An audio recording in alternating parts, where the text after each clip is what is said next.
गुरुर्ब्रह्मा गुरुर्विष्णु गुरुर्देवो महेश्वरः गुरुरेव परं ब्रह्म तस्मै श्री गुरुवे नमः.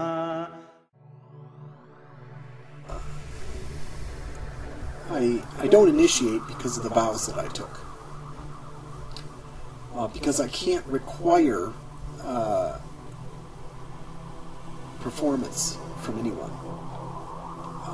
In terms of vow keeping, I cannot require a vow from anyone. A normal master-disciple relationship is a contract between the master and the disciple. The master vows something to the disciple, and the disciple vows something to the master. And in the Bhakti traditions, of course, the master's vow is to stay in the universe until the disciple goes home. The master's vow is to offer themselves as an intercessory sacrifice for the disciple. The master takes the disciple's sins. When the master accepts the disciple, this is called Diksha, not Shiksha. Shiksha is instructing master. I'm an instructing master formally, a Shiksha master. I'm not a Diksha master formally, because I don't make contracts with people. Now, the contract with the disciple is the disciple has to vow to obey the master. The master vows to save the disciple at the cost of their own soul. But the disciple has to obey the master. So whatever vows the master requires from the disciple has to make and has to keep. Otherwise the contract's broken. So, when the disciple comes for initiation, for baptism, or for Diksha, and this is interesting because the word disciple is cognate with Diksha.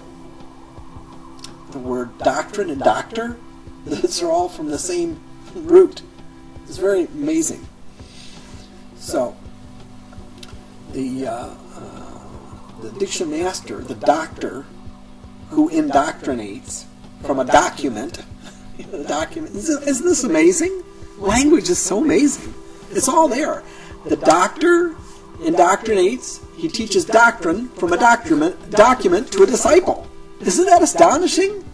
The whole picture is right there. The whole Guru, Shastra, and Sadhu tradition is wrapped up in that word, Diksha. So anyway,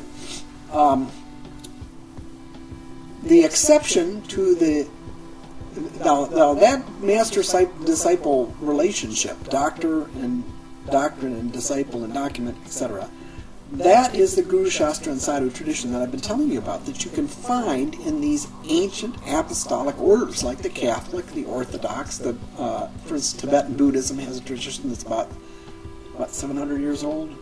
No, this was 700. No. Came in Padmasambhava about 800, 700, 800, I can't remember. But anyway, that's that hard nut I was talking about the other day, the hard shell that protects the life within. That discipline, rigorous discipline of the doctor and the disciple. Indoctrination.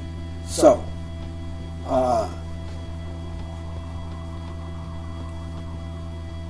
the exception to that is the master who says, I will unconditionally accept the sins of anyone. And I won't even pick and choose who I'm going to accept the sins of. Now, some doctors do this. Some masters, spiritual masters, do this. The intercessors, great intercessors of victim souls in Catholicism, who take the sins of others by intention, prayer intercessors and victim souls.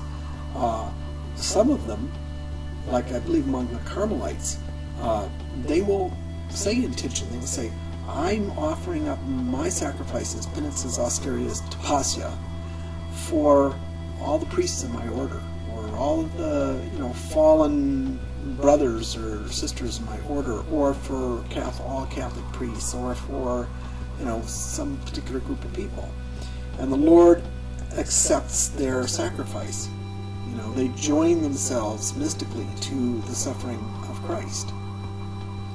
Now, that mystical joining goes on in the Native American in the Sundance, in an extraordinary manner.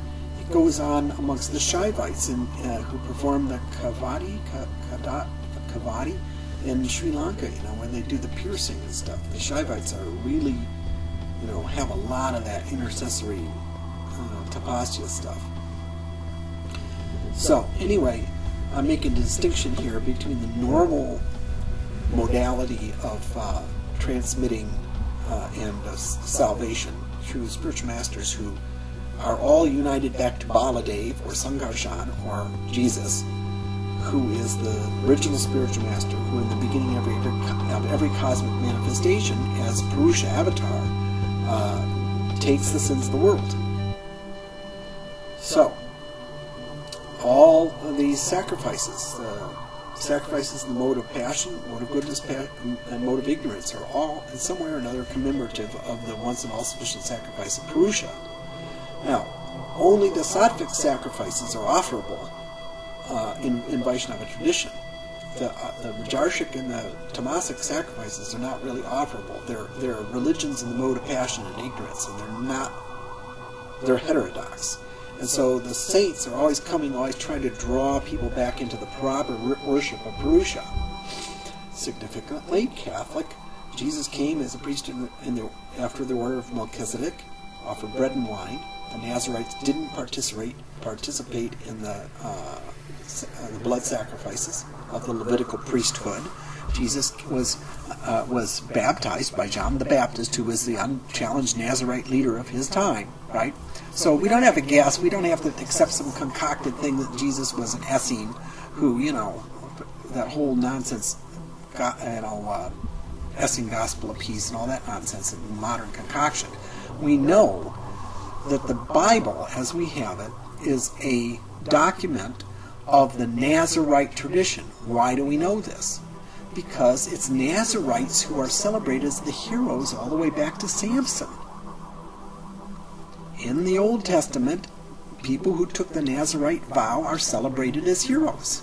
That means that the scripture itself, the collection itself, tells us who collected it. So, in the New Testament, here's your continuity. In the New Testament, what is Jesus? Jesus submits himself for baptism by John the Baptist, who was the Nazarite leader. So there you have the continuity between the Old Testament and the New Testament, both as testimonies to the spiritual heroism of the Nazarites.